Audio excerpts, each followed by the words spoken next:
Salut à tous et bienvenue à l'Angle de Vérité, la chaîne où on décrypte l'actualité.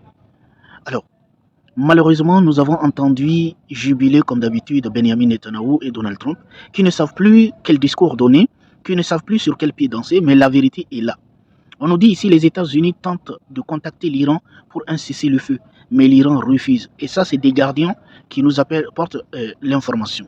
Witkoff a déjà demandé un cessez-le-feu à l'Iran par différents canaux à 2 reprises. L'Iran a refusé, n'y voyant aucun intérêt car les États-Unis utilisent clairement tout cessez-le-feu pour mieux préparer leur prochaine attaque contre l'Iran. L'Iran a compris. En 2025, juin 2025, ils avaient prétendument organisé des négociations et lors de ces négociations, ils ont profité pour frapper l'Iran. Et là, le 28 février dernier, ils ont également prétendu sous prétexte de négociation pour profiter de frapper l'Iran. Et là, qu'est-ce que l'Iran dit? Maintenant, vous n'allez plus nous avoir, c'est pas vous qui décidez. Et s'il faut y avoir de cesser le feu, c'est à nous qui allons décider. Et nous ne déciderons que lorsque nous vous aurons infligé des pertes considérables. C'est-à-dire que les pertes que l'Iran prévoit infliger aux États-Unis vont les dissuader prochainement d'entrer en guerre avec l'Iran. Et l'Iran, aujourd'hui, a la puissance pour ça. Là, on nous dit, l'Iran a frappé un autre navire appartenant aux États-Unis. Ça veut dire qu'il y a plusieurs navires aujourd'hui des États-Unis qui ont été frappés. Et d'ailleurs, comme je vous ai dit, il n'y a aucun navire de guerre américain dans la région. Même les destroyers qu'ils ont apportés au début de la guerre, ils les ont retirés. Il n'y a aucun navire américain actuellement dans la région. Le Kemto signale qu'un porte-conteneur situé à 35 miles nautiques au nord de Jebel Ali, aux Émirats Arabes Unis, a été touché par un projectile et qu'un incendie s'est déclaré à bord. Les 6 premiers jours de la guerre avec l'Iran ont coûté plus de 11 milliards de dollars aux États-Unis. Les États-Unis sont en train de lancer une guerre d'argent, une guerre de l'argent. C'est-à-dire que chaque jour qui passe coûte aux États-Unis des milliards de dollars. Là, on nous dit que les 6 premiers jours ont coûté 11 milliards de dollars. Ça, c'est la vérité qui est en train de sortir. Et ce n'est pas n'importe quel média qui le dit. Regardez le nom, BFM. Donc, au fait, les États-Unis ont lancé une guerre dans laquelle ils sont toujours des perdants. Et comme vous êtes en train de voir, ils sont en train d'être des perdants. Cette situation, encore une fois, le même média nous dit, cette situation est intenable. Les États-Unis, dont la dette est exorbitante, ont déjà emprunté 1000 milliards de dollars au cours des 5 derniers mois.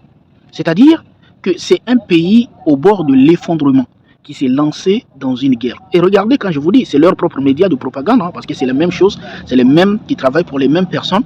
Donc ils vous disent, cette situation est intenable. Les États-Unis, dont la dette est exorbitante, ont déjà emprunté 1000 milliards de dollars au cours des 5 derniers mois. Et au fait, l'Iran est conscient de la vulnérabilité des États-Unis. C'est pour cela qu'ils savent qu'ils ont cette capacité de ruiner complètement les États-Unis.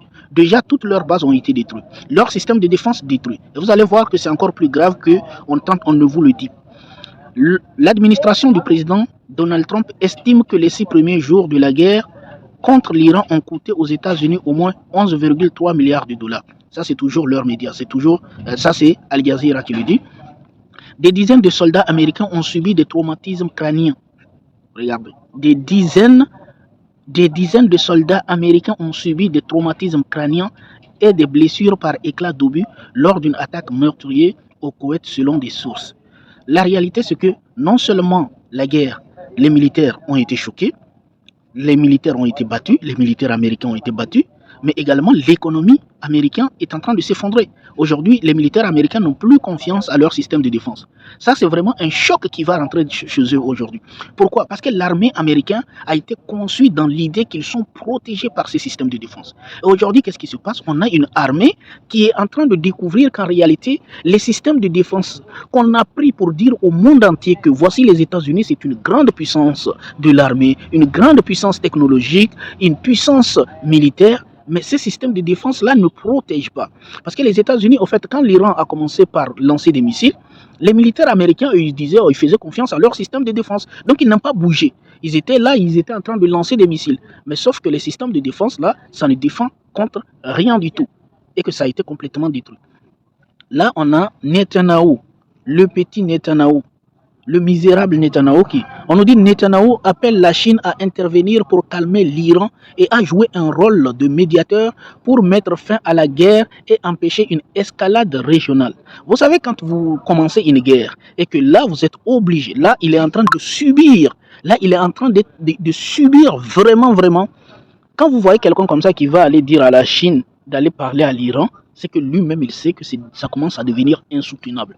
Et c'est ça la vérité. Aujourd'hui, au fait, ce monsieur-là, il a voulu entraîner parce qu'il a dit que ça faisait 40 ans que lui, il préparait cette guerre. Pourquoi? Parce qu'il pensait que s'il arrivait à pousser les États-Unis, parce que depuis qu'il était là, au fait, Premier ministre, il a tenté de pousser tous les dirigeants américains. Aucun d'eux n'a voulu commencer, aucun d'eux n'a voulu attaquer l'Iran, aucun des dirigeants.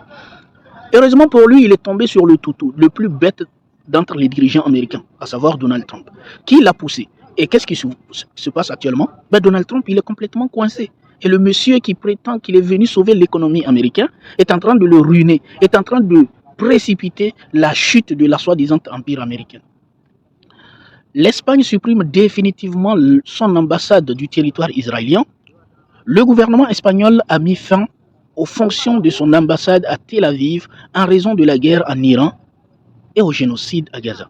Les tensions diplomatiques entre les deux pays ont atteint leur paroxysme suite à de nombreuses oppositions de l'Espagne au projet militaire israélien, notamment l'interdiction par l'Espagne du transit d'armes vers Israël via ses ports et son espace aérien.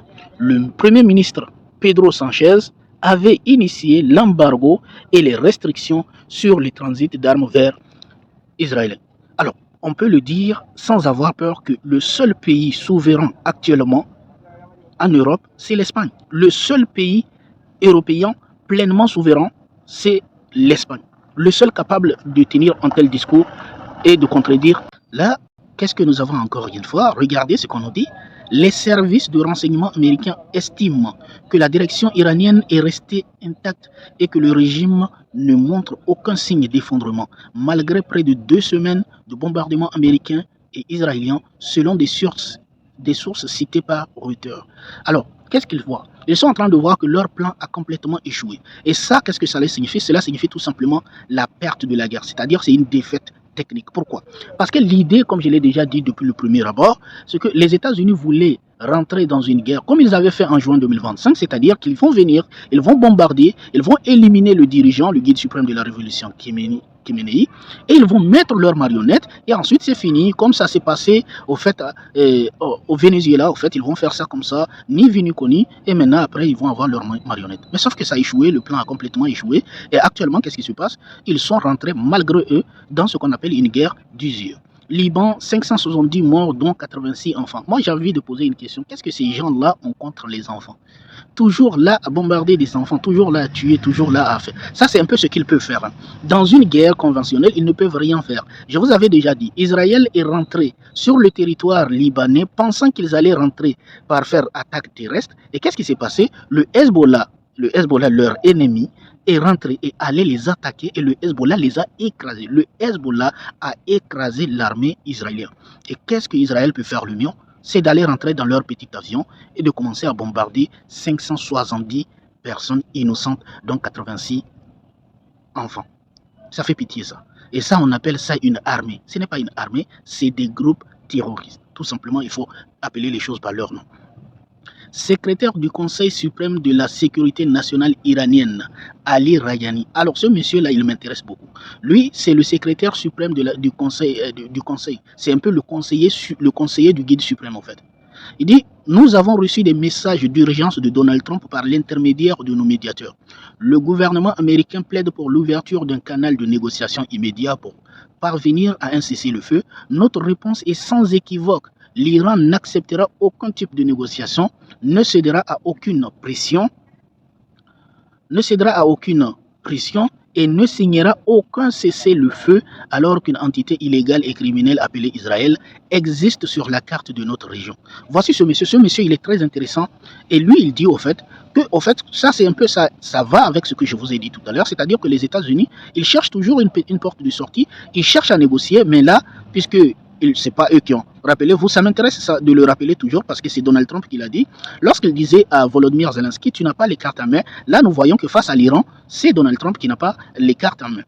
Là encore, on nous dit qu'Israël a transmis un avertissement explicite au Liban par l'intermédiaire des États-Unis et de médiateurs occidentaux. Si le Hezbollah n'est pas maîtrisé, Israël frappera les infrastructures nationales libanaises et la responsabilité incombera encore et entièrement à l'État libanais selon N12. Alors, je vous avais dit, ce qui s'est passé au fait, Israël est tout simplement dans une stratégie complètement terroriste. Il faut dire les choses. Israël qui pensait qu'il avait une armée forte. Mais si Israël a une armée forte, mais qu'il rentre sur le territoire et qu'il aille se battre comme par exemple les Russes et les Ukrainiens le font. Pourquoi lorsque Israël a voulu rentrer dans le territoire libanais et que le Hezbollah est allé le rencontrer pour le faire souffrir, pour le matrixer, pour l'écraser, il n'a pas utilisé ses moyens pour tenter d'écraser le Hezbollah et de mettre fin au Hezbollah une fois de bon. Mais plutôt, il a fui et a pris ses avions pour venir bombarder des innocents. Et c'est là qu'il menace de faire. C'est exactement ce qu'il est en train de menacer de faire, de commettre du terrorisme en bombardant des infrastructures. Moi, je vous pose une question. Quand vous avez un problème avec, vous prétendez être une puissante armée, et que vous avez un problème avec une armée opposée, avec laquelle vous êtes en guerre, si vous voulez mettre fin à ce problème, n'est-ce pas mieux d'aller rencontrer cette armée et de finir sur les champs de bataille? Pourquoi vous rentrez dans vos avions et vous dites que vous menacez maintenant de vous en prendre aux infrastructures, de bombarder les infrastructures civiles? Ouais, quelle incohérence! Et ça, c'est l'armée israélienne. Parce que je vous ai dit, tout ce qu'on nous a vendu sur Israël et les États-Unis, c'est du bullshit, c'est du mensonge. Les États-Unis ne sont pas une puissance, c'est juste des gens cruels, capables de leur cruauté, de leur barbarie. Et au fait, qu'est-ce que nous on fait? Qu'est-ce que nous, petits gens, quand on voit quelqu'un qui est capable d'une barbarie, qui est capable de tuer des milliers d'enfants, des milliers de femmes et des milliers de personnes innocentes, on a peur.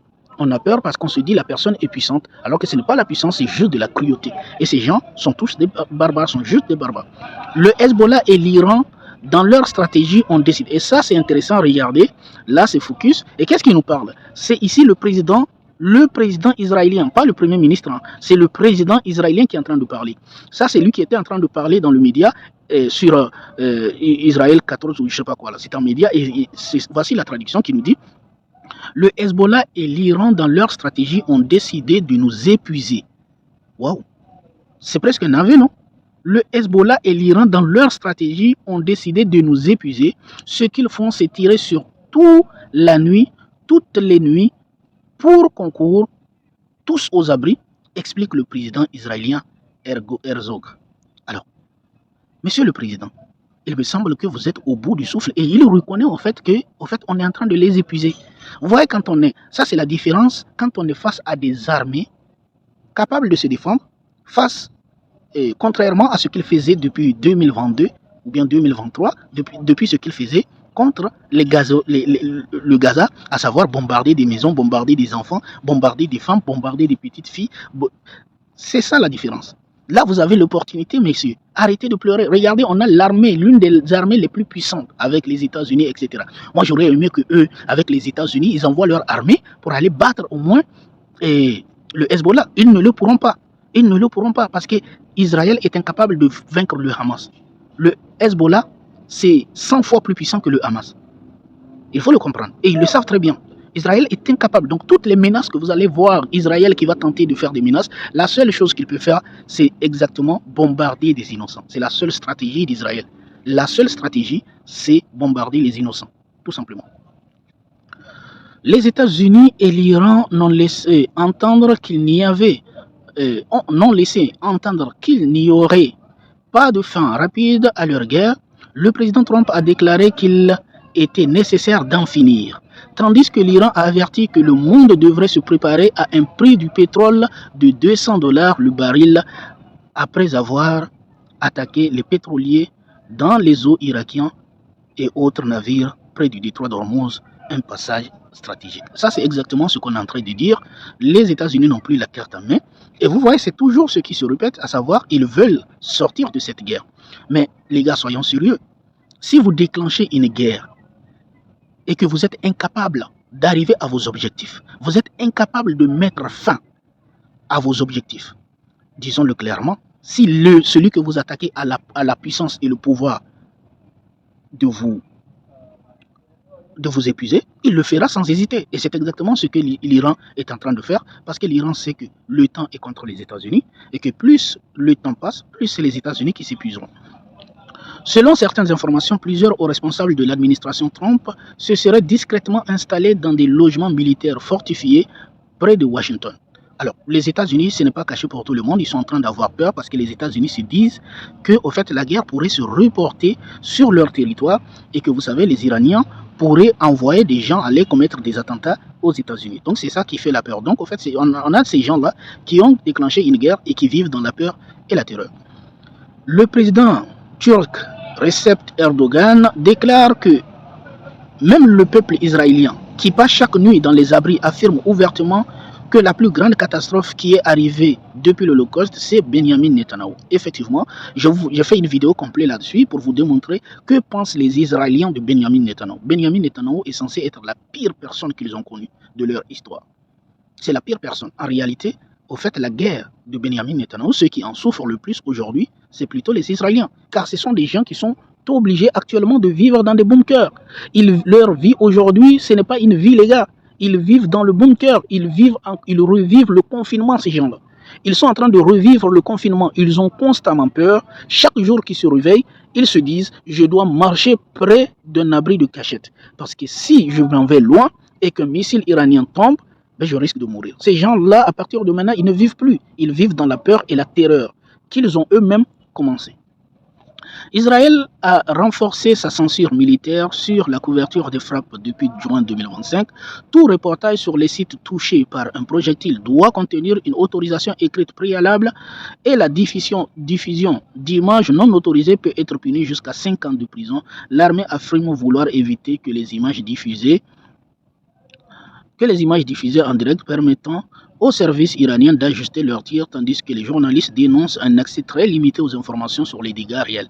En réalité, il y a beaucoup de choses. La première des choses, c'est qu'ils ne veulent pas au fait que le monde entier sache réellement quels sont les dégâts qu'ils sont en train de subir. Parce qu'ils préfèrent faire semblant, dire que la guerre ça va bien, dire qu'ils ont le don de fer, qu'ils sont à l'abri, mais aujourd'hui l'humanité tout entière sait que ça ne va pas, que les Iraniens sont en train d'infliger d'énormes pertes et de destructions en Israël. Et malheureusement, aujourd'hui, comme on voit, Israël, la soi-disant démocratie du Moyen-Orient, est devenue une dictature, la dictature qu'elle a toujours été, et qui, au fait, interdit même aux journalistes de faire le travail sous peine d'emprisonnement de 5 ans. Quelle honte. Guerre au Moyen-Orient. L'armée iranienne dit avoir ciblé l'agence de la sécurité intérieure israélienne. Destruction totale. BFM, encore une fois. Donc, en fait, l'Iran est en train de... Et actuellement, où je suis en train de vous parler, là, je vous parle la nuit, l'Iran vient d'envoyer des missiles encore une fois. Vous savez, c'est chaque nuit, encore une fois, on les envoie des missiles en Israël, tout droit, en Israël, pour les détruire, tout simplement. Guerre en Iran, les États-Unis redéploient leur impressionnant système antimissile THAAD de la Corée du Sud vers le Moyen-Orient. Waouh! Et là, qu'est-ce qui se passe? On a la Corée du Sud, qui est un allié des États-Unis, contre la Corée du Nord, où les États-Unis ont mis leur soi-disant système antimissile à la Corée du Sud pour se protéger contre les missiles de la Corée du Nord. Et là, qu'est-ce qui se passe? Mais puisque l'Iran a détruit tous les systèmes de défense américains au Moyen-Orient, qu'est-ce qui se passe? Eh bien, les États-Unis vont dire à la Corée du Sud, tu sais, nos systèmes de défense que nous t'avons donnés pour te protéger contre les missiles de ton voisin, la Corée du Nord, ben nous avons besoin de ces systèmes de défense. Qu'est-ce qui ne va pas? Et ça, ces systèmes-là coûtent des milliards de dollars. Ils ont été détruits. Et vivement que l'Iran détruit encore une fois les systèmes qu'ils ont apportés. Là, c'est la puissance des États-Unis. Voyez un pays qui est puissant et qui pense protéger ses alliés. La Corée du Sud, les gars. La Corée du Sud qui a Kim Jong-un à côté. Et Kim Jong-un, il est là, lui qui avait vu ces systèmes de défense depuis des années à ses portes, que soi-disant ils vont protéger la Corée du Sud, et la Corée du Sud qui tapait sa poitrine en disant « J'ai des systèmes de défense les plus fortifiés, les plus chers au monde, les plus sophistiqués au monde à mes portes pour me protéger. » Aujourd'hui, les États-Unis disent « Nous avons besoin de nos systèmes de défense. » Voici les alliés des États-Unis. Voici la protection, ce que vaut la protection des États-Unis. Là, nous avons une Israélienne encore une fois, qui écrit ce message contre Benjamin Netanyahou. Traduction. Netanyahou sait que son héritage est ruiné.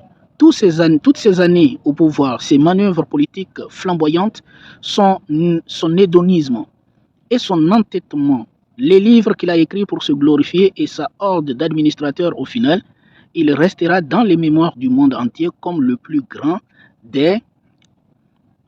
Il restera au final dans la mémoire du monde comme le plus grand des destructeurs d'Israël.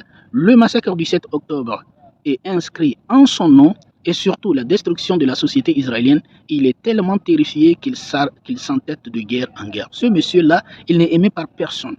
En réalité, on peut dire que ce monsieur-là, bien sûr qu'il y a d'innombrables fanatiques israéliens qui le soutiennent, mais ce monsieur, il a pris Israël en otage. Tu n'as plus le droit de le critiquer. Et aujourd'hui, comme vous le voyez, vous n'avez même pas, vous subissez des pertes, vous subissez des bombardements de la part des Iraniens, mais vous qui subissez le mal, vous n'avez même pas le droit de vous indigner. Au pire, vous n'avez même pas le droit de prendre des photos de ces choses-là et les poster. Regardez, ce monsieur, c'est une ordure et que ce monsieur, c'est un dictateur. Là, on nous dit... Avant de lancer des frappes contre l'Iran, Donald Trump et plusieurs conseillers estimaient, là c'est ce qu'on appelle erreur de calcul. Ils ont commis une erreur de calcul. Avant de lancer des frappes contre l'Iran, Donald Trump et plusieurs conseillers estimaient que le conflit ne permettait pas durablement les marchés, ne perturbait pas durablement les marchés pétroliers et que toute hausse des prix serait brève selon le New York Times.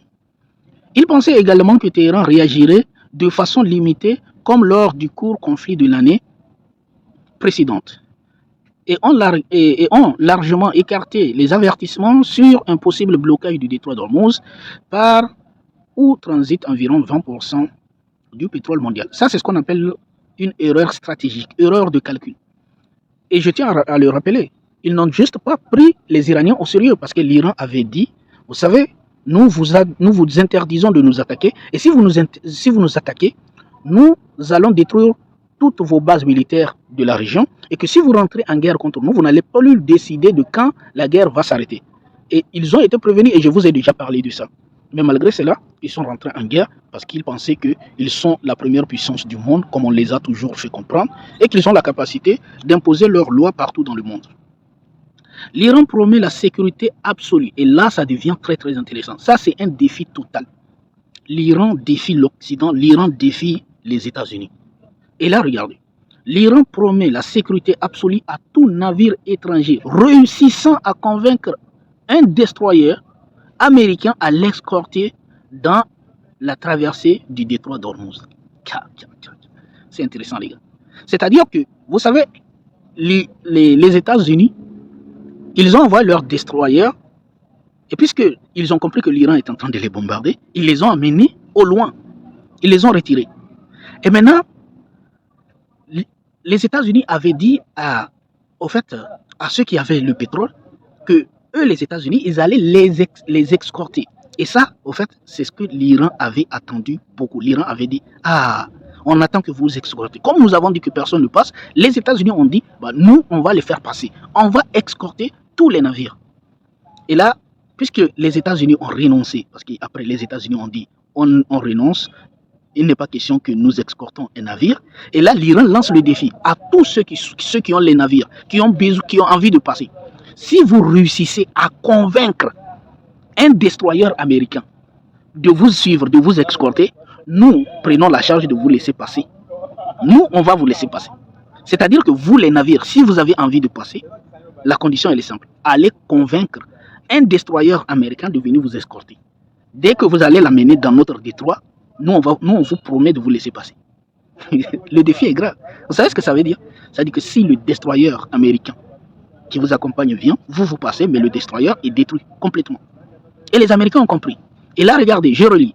L'Iran promet la sécurité absolue à tout navire étranger réussissant à convaincre un destroyer américain à l'escorter dans la traversée du détroit d'Ormuz. Le CGRI invite les destroyers américains à escorter les navires marchands bloqués derrière le détroit d'Ormuz dans le but d'effectuer un test de puissance et de contrôle de la zone. Ouais. C'est-à-dire que Les États-Unis, qui soi-disant la puissance du monde, on leur dit, tu sais, il y a quelque part là, vous avez besoin de passer là-bas, vous prétendez avoir la puissance armée navale, etc., des porte-avions, tout ce que vous avez. Nous avons bloqué, personne ne passe. Si vous êtes garçon, venez faire passer cela. Si vous êtes garçon. Et même si les États-Unis ont peur de venir, nous disons à tous les navires qui sont là, si vous arrivez à convaincre les États-Unis de vous escorter, vous avez droit au passage.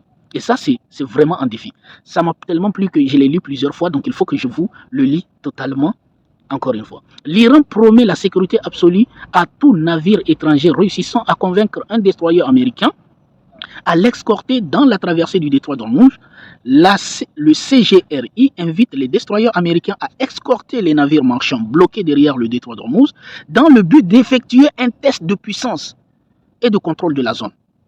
Le commandant Ali Zera Tangsiri a réaffirmé: nous garantissons, je vous dis c'est un défi, nous garantissons la sécurité de tout pétrolier sous n'importe quel pavillon qui peut convaincre un destroyer américain de l'escorter à traverser le détroit d'Ormuz. Qu'est-ce que vous pensez? Le défi est de taille. Puisqu'ils sont lâches, les Américains, ils sont lâches, ils ne vont pas venir. Maintenant, vous là, vous avez besoin de passer. Ça fait quelques semaines, vous êtes bloqués là. Si vous arrivez à convaincre un destroyer américain de venir vous faire passer, vous passez. C'est ça. Donc je vous dis, on nous a parlé de la puissance américaine. Tout ça, c'est la propagande. C'est du gaslighting que nous avons subi. Quand vous regardez, les États-Unis n'ont gagné aucune guerre. La seule guerre qu'on peut les attribuer, c'est Hiroshima, etc., avec le Japon qu'ils ont bombardé. Tout simplement. Tout simplement. Est-ce que ça, c'est une guerre aussi? À vous de répondre. C'est la seule. Mais ils n'ont jamais gagné de guerre. Et ils ne pourront jamais gagner une guerre contre une puissance équivalente. Jamais. Contre une puissance équivalente, ils ne peuvent pas. La Russie est en train de combattre avec les armes américaines, françaises, britanniques, allemandes, les armes les plus puissantes depuis combien d'années? Il y a 2 semaines, les États-Unis n'arrivent pas à tenir une guerre. Voici la différence, les gars. Les États-Unis déclenchent une guerre contre l'Iran, mais ce sont les États-Unis, là c'est Reuters, hein, regardez, ça c'est leur propre média. Ça m'intéresse pourquoi? Parce que les informations que je vous donne, ce sont des informations qui, au fait, vous montrent la réalité de ce qu'on cache. Parce qu'ils disent des choses, mais ils cachent, au fait, ils font tellement la propagande que la vérité, au fait, ils ne le disent que très peu. Donc il faut fouiller pour la trouver. Et c'est pour cela que j'ai décidé de vous parler de la vérité, ce qu'ils ne veulent pas dire. Les États-Unis déclenchant une guerre contre l'Iran, mais ce sont les États arabes du Golfe qui payent le prix selon les sources du Golfe. Là, ça veut dire que les pays arabes sont en train de se réveiller, ils sont en train de comprendre, et ils vont comprendre. Parce que l'Iran a mis le prix très élevé. Beaucoup de personnes vont dire ils sont en train de détruire les infrastructures en Iran. Mais qu'est-ce que l'Iran va faire? Mais qu'est-ce qui va se passer? L'Iran a la réponse à tout, vous allez comprendre. La guerre en Iran provoque la plus grande perturbation du marché pétrolier de l'histoire, selon l'Agence internationale de l'énergie. La plus grande perturbation de l'histoire. C'est-à-dire les États-Unis ont provoqué quelque chose de dangereux pour eux-mêmes. Et là, qu'est-ce qui se passe? Nous avons parlé de la Corée du Sud. Alors parlons un peu du Taïwan. L'armée taïwanaise s'est habituée à la tâche quotidienne de surveillance des avions de combat chinois survolant l'île certains jours. Ils sont peu nombreux d'autres. Beaucoup plus. Mais leur présence est quasi constante. Alors, lorsque les navires ont soudainement cessé, les navires chinois qui ont l'habitude de faire des manœuvres sur le ciel ou bien sur les eaux taïwanais, ont soudainement cessé de venir pendant près de 2 semaines. Le silence fut à la fois frappant et profondément décevant.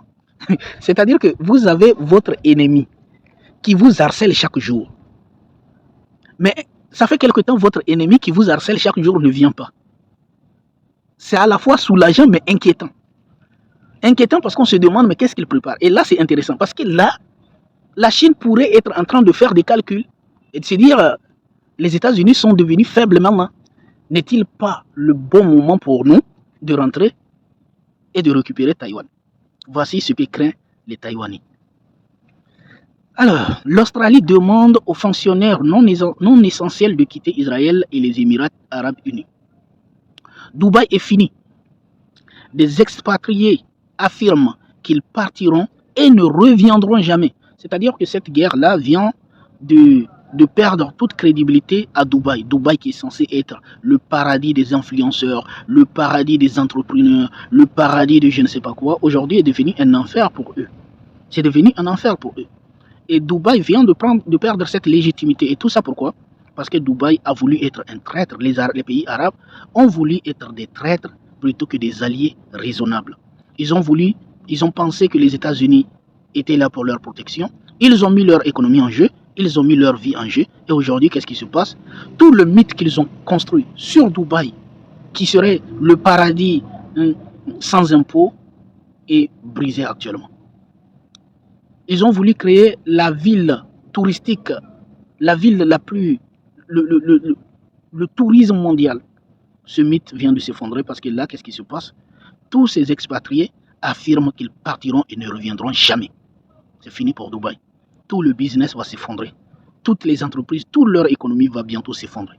Parce que tout ça a été créé pour les influenceurs, pour les expatriés, pour les entrepreneurs. Et quand eux, ils ont vu à quel point Dubaï n'est plus en sécurité, n'est plus un lieu de sécurité, ben c'est fini pour Dubaï. Contrairement à ce que pensent les Israéliens, là c'est intéressant, hein? C'est encore des Israéliens qui parlent, c'est très intéressant. Contrairement à ce que pensent les Israéliens, le Hezbollah reste puissant au sud du Liban. Parce qu'on les a menti encore une fois. J'ai dit, ils sont en réalité les premières victimes de leur propre propagande. Parce qu'on nous a fait croire, on les a fait croire que le Hezbollah a été affaibli, que le Hezbollah a été détruit, etc., etc. Ils ont passé tout le temps à nous dire Israël est une puissance, Israël a détruit le Hezbollah, alors que c'est faux. Israël, la seule chose dans laquelle il est fort, incontestablement, c'est dans les renseignements. Ils sont très forts là-bas. Et dans le fait de bombarder des innocents. En tout cas, si ça aussi c'est une force, considérez-le comme une force. Si vous considérez que le fait de bombarder des innocents c'est une force, alors c'est une force. La seule chose dans laquelle ils sont forts, c'est les renseignements, le fait de cibler les responsables. Alors, donc, les Israéliens, quand eux, ils ciblent, ils tuent un responsable, deux responsables, trois responsables, ils sont contents, ils disent on a détruit, on a changé le régime, on a changé le système. Alors qu'ils ne savent pas. Ces genres de systèmes, c'est ce qu'on ne brise pas. Il est impossible de les briser. Et qu'ils resteront, ils demeureront avec la douleur jusqu'à la fin de leur vie.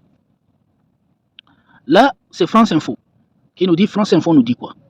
Donald Trump s'est retrouvé pris à son propre piège. Au Moyen-Orient, les États-Unis face au spectre d'une guerre sans fin contre l'Iran. C'est-à-dire qu'ils ont été piégés. Ils sont rentrés dans leur propre piège. Et je vous dis que ça, c'est la guerre la plus stupide que les Américains ont lancée. Et lorsque Donald Trump, récemment, qu'est-ce qu'il a dit? Il a dit, on lui a vendu cette guerre comme une guerre rapide et sans conséquences. C'est ce que Donald Trump avait dit. Qu'en fait, on lui a vendu cette guerre. Vous savez, aux États-Unis, il y a ce qu'on appelle les sionistes.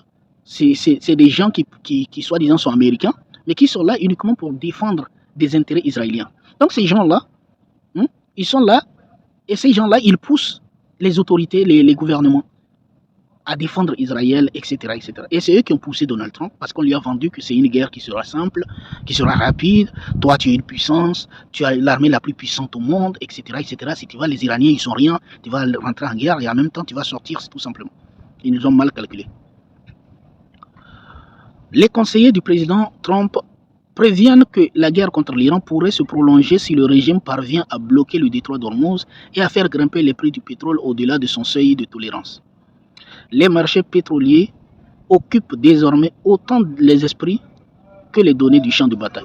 C'est intéressant, les gars. Donald Trump, il est coincé. Dans tous les cas, il est coincé. J'avais l'habitude, j'avais posté que, en réalité, Donald Trump, il a été pris, au fait, au coup. C'est-à-dire que c'est fini pour lui.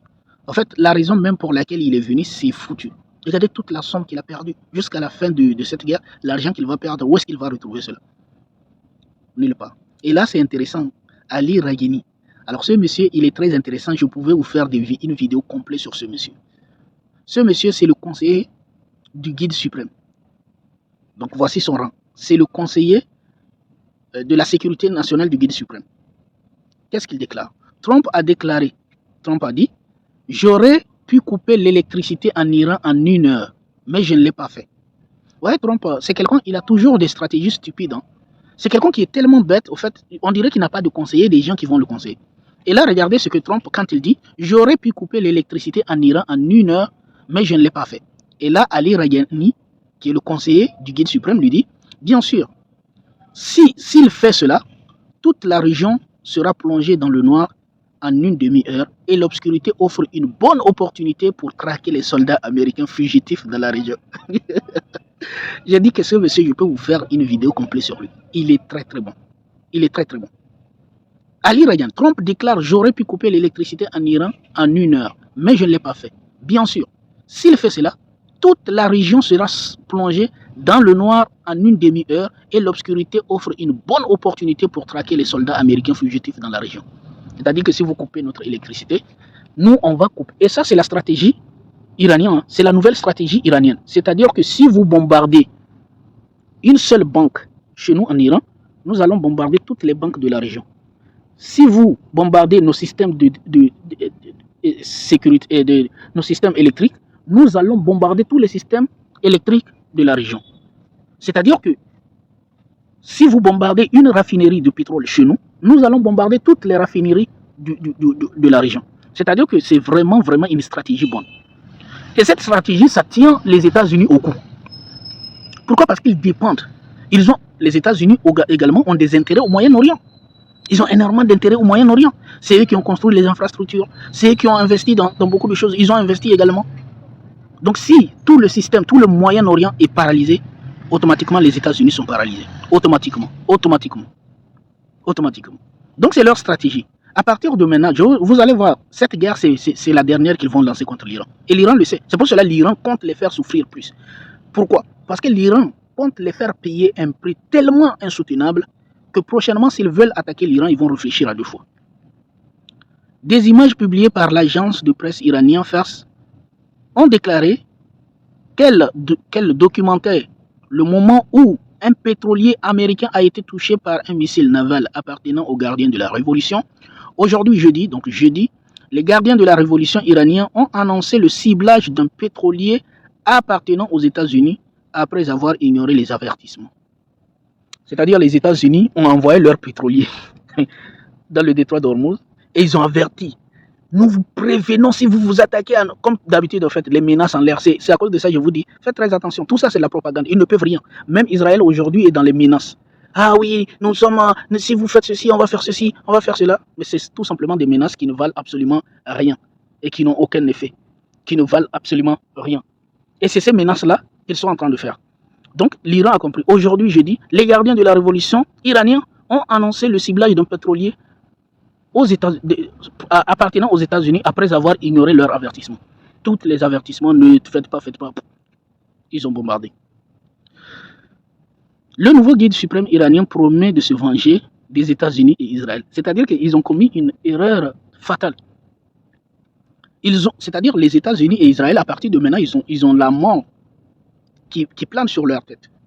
Parce que là, et ça c'est un média américain en Oxio, qui dit le nouveau guide suprême promet de se venger des États-Unis et dire, vous avez tué, vous allez voir. Et c'est pas qu'ils n'ont pas la capacité, vous allez voir. Quand il dit vous allez voir, c'est que vous allez voir les gars. Guerre en Iran, nous ne sommes pas prêts. L'armée américaine ne peut pas pour le moment escorter. Je vous avais dit, qu'est-ce que le texte que je vous ai lu tout de suite là, où ils ont défié les Américains. Et ils ont même demandé aux pétroliers s'ils arrivent à convaincre un destroyer américain de les escorter. Et là, c'est la réponse des États-Unis. Regardez, on est sur BFM. Ça, c'est la guerre en Iran. Nous ne sommes pas prêts. L'armée américaine ne peut pas pour le moment escorter des pétroliers dans le détroit d'Ormuz. Les Ivoiriens disent, Dieu connaît bagage qui est lourd. Dieu connaît bagage qui est lourd.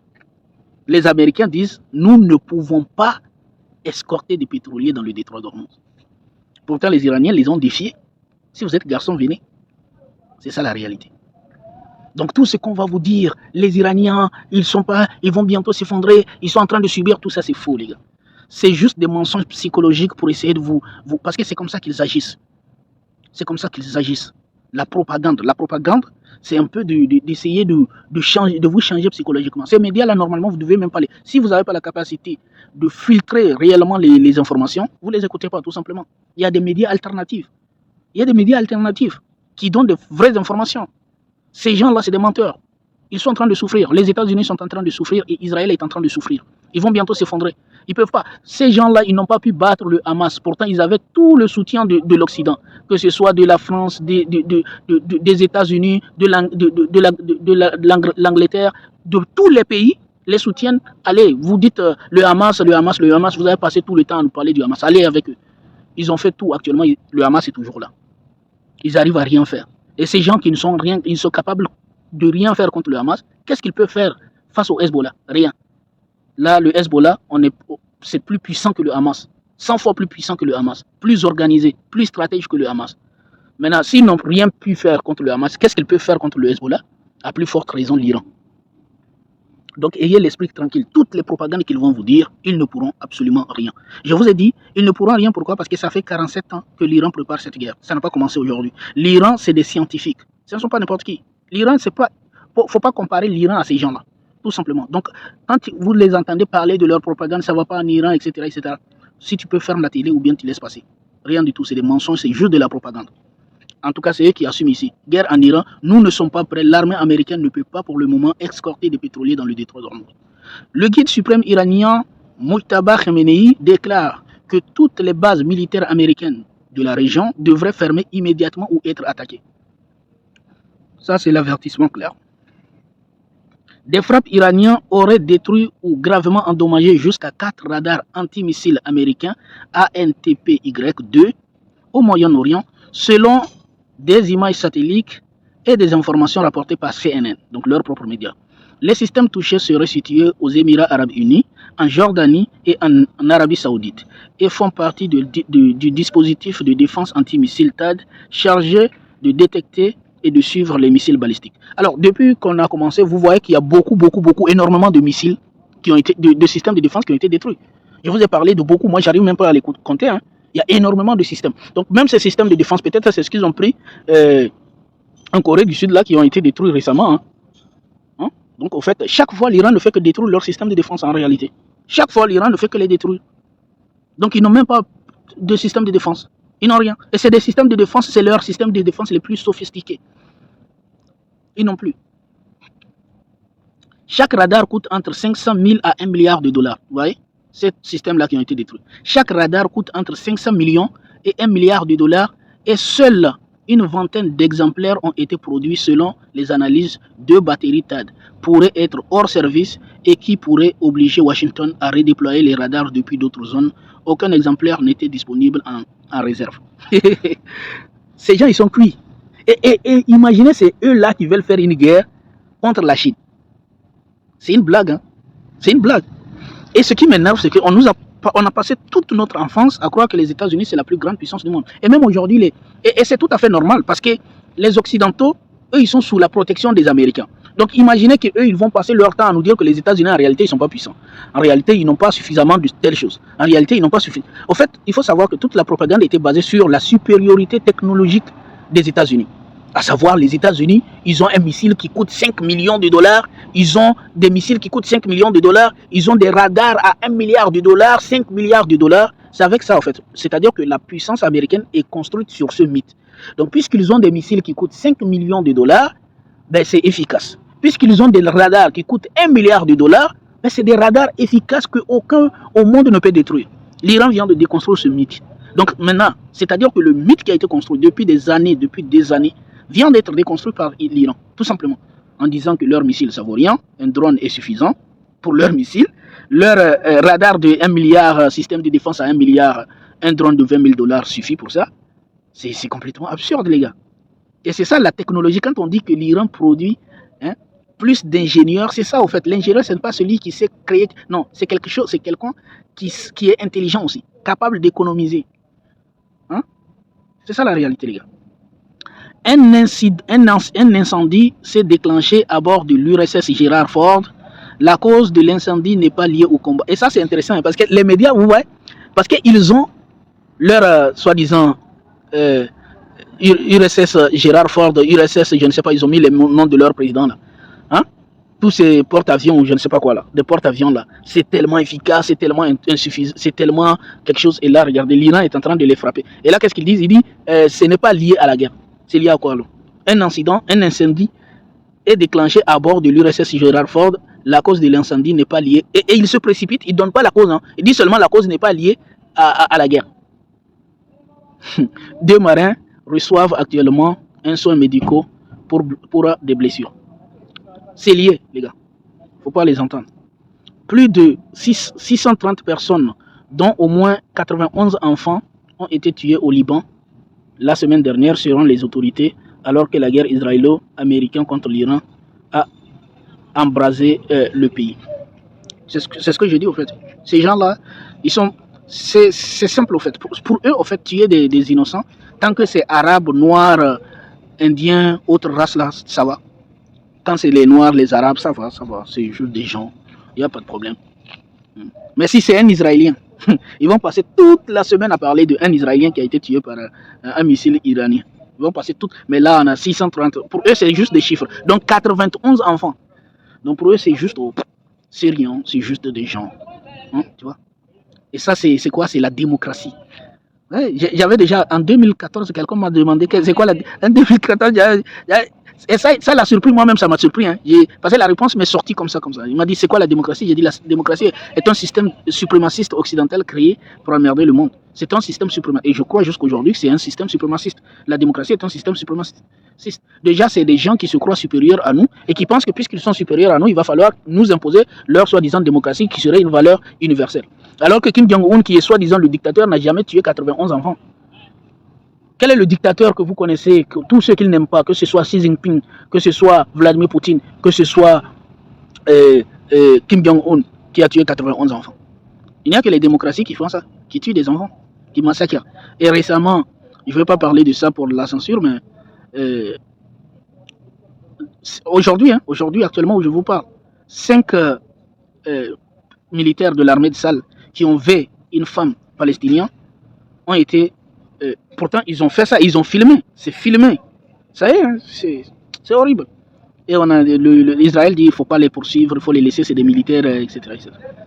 Toutes les charges ont été élevées sur eux. Et c'est ça leur démocratie, leur liberté, etc., etc. Ces gens, c'est des barbares. Cheikh Anta Diop disait civilisation ou barbarie. Civilisation ou barbarie. Vous prétendez que vous êtes civilisés ou vous êtes des barbares. Civilisation ou barbarie. Tout ce qu'ils ont fait dans le monde aujourd'hui, depuis leur soi-disant civilisation.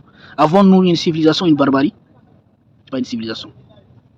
Encore, nous revenons à notre ami, le conseiller du guide suprême, Ali Larigani, qui nous dit, Trump a rétorqué, nous avons gagné cette guerre rapidement. Nous allons gagner cette guerre rapidement. Et nous devons gagner cette guerre rapidement. Trump a rétorqué, nous devons gagner cette guerre rapidement. Et regardez la réponse de M. Ali Larigani. Déclencher une guerre est facile, mais y mettre fin ne se fait pas en quelques tweets. Nous ne vous lâcherons pas tant que vous n'aurez pas admis votre erreur et en aurez payé le prix. C'est clair, hein? C'est-à-dire ils pensent au fait que les Iraniens, c'est des Palestiniens. Ils ont encore dans leur tête que les Iraniens, en fait, c'est les Arabes. C'est les Arabes, vous savez, les Arabes, etc. Rien, on peut faire tout. Il n'y a rien qui va se passer. Les Iraniens, c'est pas comme ça, les gars. Et c'est ça qui va causer l'effondrement. Parce que dire que vous venez, Israël, j'ai dit qu'Israël, c'est rien. C'est rien, à part leur Torah, il n'y a rien du tout. Et 3/4, c'est prouvé que 3/4 des Israéliens sont athées. Donc, ils n'ont pas d'histoire. Hein. C'est d'ailleurs des gens qui, si on ferme la Torah, ils n'ont pas d'histoire. Ils sont rien dans le monde, rien du tout. Pas d'histoire, pas de rien. Rien du tout. Sans la Bible, ils sont rien. Maintenant, 3/4 parmi eux ne croient même pas à la Bible, ils sont athées. Donc imaginez ces gens-là, ils ont quelle histoire? Face à l'Iran, qui est l'empire perse, des Perses qui ont... Et même dans leur propre Torah, dans leur propre Bible, c'est les Perses qui les ont sauvés. Rappelez-vous, Cyrus qui est un Machia de l'Éternel. Même dans la Bible, Cyrus est le Machia de Dieu. Cyrus est un Machia, un Iranien, qui les a sauvés. Et aujourd'hui, ils vont faire la guerre contre les Iraniens. C'est des plaisantins, ces gens. Ils n'ont pas d'histoire, ils veulent faire quelque chose. Même dans leur Bible, c'est les Iraniens qui les ont sauvés. Et eux, ils vont faire guerre contre l'Iran. L'Iran, le pays de leur Machia de la Bible, qui est un Machia. Cyrus a été appelé le Messie. Il a été appelé un Messie dans la Bible. Et eux, ils vont aller attaquer les Iraniens. Ce ne sont pas des plaisantins, ça. Guerre en Iran, le nouveau guide suprême iranien demande aux pays voisins de fermer les bases américaines sur leur sol. Ça, c'est une demande officielle. Là encore, on est sur BFM. Donc, c'est clair. Vous devez fermer toutes les bases américaines sur votre sol. En tout cas, dans ce secteur-là, sachez une chose, les États-Unis, c'est fini pour eux. Après cette guerre, c'est fini pour eux. C'est fini tout pour eux. Et c'est ce que l'Iran cherche. L'Iran cherche à tellement les faire mal qu'eux-mêmes n'auront plus envie de rester. Parce que de toute façon, qu'est-ce qu'ils vont rester faire? Ils n'ont plus de système de défense. Leur fameux système de défense qu'ils utilisaient pour défendre le Moyen-Orient, qu'ils utilisaient pour rassurer le Moyen-Orient que, au fait, le Moyen-Orient doit être en sécurité. Leur système de défense a tout été détruit. Ils n'ont plus de système de défense. Même aux États-Unis, il n'y a plus de. S'il n'y avait plus de système de défense, pourquoi ils iront en Corée du Sud pour aller chercher des systèmes de défense?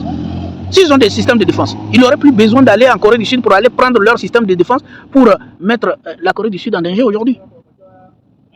Ils n'ont plus de système de défense. Donc de toute façon, après cette guerre, la seule chose que les Arabes vont dire, c'est les gars, déjà ils ont fui. On ne va pas les dire de fuir, on va juste dire ne venez plus. Ne venez plus les gars, vous avez fui, donc restez chez vous, c'est fini. Frappe sur Liban, il n'y a pas d'opération terrestre, indique le porte-parole de l'armée israélienne. Ah, ça fait rire. Ils ont renoncé à leur opération terrestre. L'armée israélienne renonce à son opération terrestre. Pourquoi? Parce que le Hezbollah les a infligé des pertes énormes. Ils sont allés, le Hezbollah les a détruits. L'armée, ils ont boum. C'est fini pour eux. Ils ont été traumatisés par le Hezbollah. Maintenant, ils renoncent. Regardez le porte-parole. Il est là, il fait même pitié. Même si ces gens-là ne font pas pitié, bon. Il dit qu'il n'y aura plus d'opération terrestre. C'est ça, la vérité. Qu'ils aillent affronter le Liban. Si les Israéliens, vous m'écoutez là, allez affronter le Liban. Allez-y, en bas. Le Hezbollah, allez-y, guerre terrestre. Comme ça, on va voir que vous êtes forts, vous êtes puissants. Laissez un peu les enfants tranquilles. C'est pour cela que j'ai dit ces enfants, c'est des adorateurs de Baal. C'est les adorateurs. Vous savez, Baal, c'est lui qui demande les sacrifices d'enfants. C'est Baal. Même dans la Torah, là, dans leur livre, là. C'est ça, Baal demande toujours qu'on lui offre des enfants. C'est ça, c'est exactement ce que... C'est pour cela qu'ils sont là toujours à bombarder les enfants. À chaque fois, ils veulent bombarder les enfants. C'est des démons. En eux-mêmes, ils sont des démons, ces gens-là. Le représentant Thomas Massi allègue qu'Israël contrôle le gouvernement américain et protège des personnes puissantes dans les dossiers Epstein. Là, c'est intéressant, c'est les médias encore. Et qu'on nous dit, le représentant, c'est un représentant, Thomas Massi, allègue qu'Israël contrôle le gouvernement américain et protège les personnes puissantes dans le dossier Epstein. Et regardez ce que Benjamin Netanyahu dit. Regardez. Le premier ministre israélien Benjamin Netanyahu déclare: j'ai créé une alliance sans précédent avec les États-Unis. Je parle à Trump tous les jours. En fait, ce n'est pas une alliance. Il faut dire que tu as attrapé ce monsieur. C'est une victime. C'est ta victime. C'est ta victime. En fait, Trump est devenu une victime de ce monsieur, de ce maniaque-là. Tu le tiens par les dossiers Epstein. Il le tient.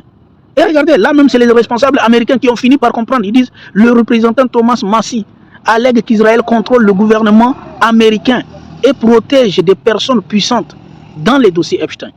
Et je vous ai dit, Benjamin Netanyahu a dit qu'il a passé 40 ans à attendre cette guerre. Donc ça veut dire que c'est 40 ans au cours duquel il a amassé énormément d'informations jusqu'aujourd'hui où les Américains n'ont plus de souveraineté, sinon à se soumettre devant le grand démon adorateur de Baal, les grands adorateurs de Baal qui sont là, qui le tiennent. Et c'est Israël, c'est Benjamin Netanyahu lui-même qui le dit. Le président israélien Netanyahu déclare: j'ai créé une alliance sans précédent avec les États-Unis. Je parle à Trump tous les jours. Tous les jours. Tous les jours, c'est une menace, psychologique. C'est une pression psychologique qu'un président d'un pays. Il faut savoir qu'en un an, c'est le seul président israélien qui a dirigé et qui a voyagé aux États-Unis le plus grand nombre de fois. En un an, il a fait plusieurs voyages aux États-Unis. Et là, il dit que tous les jours, il appelle le président Trump. C'est quoi? C'est une pression psychologique. C'est-à-dire, n'oublie pas, je t'ai. Chaque jour, il faut que tu te rappelles de moi, ce que j'ai sur toi. Les dossiers que j'ai sur toi. Si tu te rebelles, si tu refuses de te soumettre, je vais tout balancer. C'est une pression. Ces gens, c'est des démons. Je vous dis, c'est des démons. BFM encore. Une mauvaise nouvelle pour Trump. Une hausse de 20% depuis le début de la guerre au Moyen-Orient. Les prix du carburant n'en finissent plus de grimper aux États-Unis et les Américains commencent à perdre patience. Ce monsieur, il est entre la pression populaire qui n'en peut plus et les dossiers et la pression israélienne sur lui. C'est-à-dire lui-même, c'est fini pour lui, le gars. Il est entre la pression de son pays qui n'en peut plus, qui paye un lourd tribut, son pays qui est en train de payer un grand prix pour cette guerre qu'il n'a pas demandé, que les Américains n'ont pas demandé, et la pression qu'exerce sur lui par Benjamin Netanyahu, les Israéliens. Voyez ça. Une mauvaise nouvelle pour Trump en hausse de 20% depuis le début de la guerre au Moyen-Orient. Russie engrège désormais 150 millions de dollars supplémentaires par jour. Et ça, c'est quoi? C'est les médias encore. La Russie engrège 150 millions de dollars supplémentaires par jour. J'aimerais voir la gueule de Zelensky aujourd'hui. Zelensky serait choqué aujourd'hui. Par jour. Et regardez, même pas on dit supplémentaire par jour. Grâce à ces ventes de pétrole dans le contexte de hausse des prix due à la guerre contre l'Iran, le gouvernement russe devrait percevoir jusqu'à 5 milliards de dollars de recettes supplémentaires d'ici la fin du mois. Incroyable. Et là, on dit, dans tous les cas, et là encore, c'est les Iraniens qui nous disent, dans tous les cas, nous exigeons une compensation. Et ça, c'est intéressant. C'est intéressant pour ceux qui disent, mais ils sont en train de détruire les infrastructures iraniennes, qu'est-ce qui va se passer, etc., etc. Ne vous inquiétez pas. Les Iraniens ont tous les plans. Ils ont tout mis en œuvre. Et regardez, dans tous les cas, nous exigeons une compensation de l'ennemi. C'est-à-dire que nous n'avons pas demandé cette guerre. Ils sont venus, ils nous ont déclaré la guerre. Ils ont détruit telle chose dans notre pays. Il y a une chose que nous allons les demander. Nous exigeons une compensation de l'ennemi. C'est-à-dire l'ennemi, les Américains et les Israéliens doivent payer. Et s'ils refusent de payer, nous prélèverons sur son argent ce que nous jugeons bon. C'est-à-dire que ça veut dire qu'ils ont la capacité d'aller retirer sur l'argent des Américains et des Israéliens. Et si cela est également impossible, nous détruirons sur son argent une somme équivalente. C'est-à-dire que nous connaissons partout où se trouvent leurs intérêts et nous allons les détruire comme ça. Nous allons détruire tous leurs intérêts. Et ça, c'est la vérité. Ouais, c'est l'Iran. Ça veut dire que c'est un plan bien établi et ça fait partie des conditions établies par l'Iran pour un cessez-le-feu. Je conseille aux dirigeants des pays de la région de fermer ces bases au plus vite, car ils ont peut-être déjà compris que l'affirmation américaine selon laquelle elle cherche à instaurer la sécurité et la paix n'était qu'un pur mensonge. Et ça, c'est le mensonge, c'est le message qu'envoient les Iraniens aux pays du Golfe. C'est-à-dire, à partir de maintenant, vous devez vous rendre compte une chose. Vous devez fermer toutes les bases américaines de chez vous et les laisser. Parce que vous venez de vous rendre compte que les bases américaines au Moyen-Orient ne sont pas une protection pour vous. Au contraire, ils sont une menace pour votre sécurité. C'est parce que vous avez les bases militaires américaines dans vos pays que nous vous avons attaqué. Et que c'est parce que vous avez des bases américaines dans vos pays que actuellement le Qatar est en train de perdre tout son potentiel. Les gratte-ciel qu'il a construits et tout ça ne servent plus à rien parce que les influenceurs et les étrangers qui sont censés résider dans ces hôtels de luxe sont en train de quitter. Parce qu'ils savent que votre pays n'est plus un pays de sécurité, comme vous l'avez vendu. Et le but même, l'économie du Qatar est basée sur la sécurité et le non-prélèvement des impôts, etc. Vous savez, ce sont des pays musulmans, ils ne sont pas trop impôts, tout ça là. Ils considèrent que c'est de l'intérêt usuraire.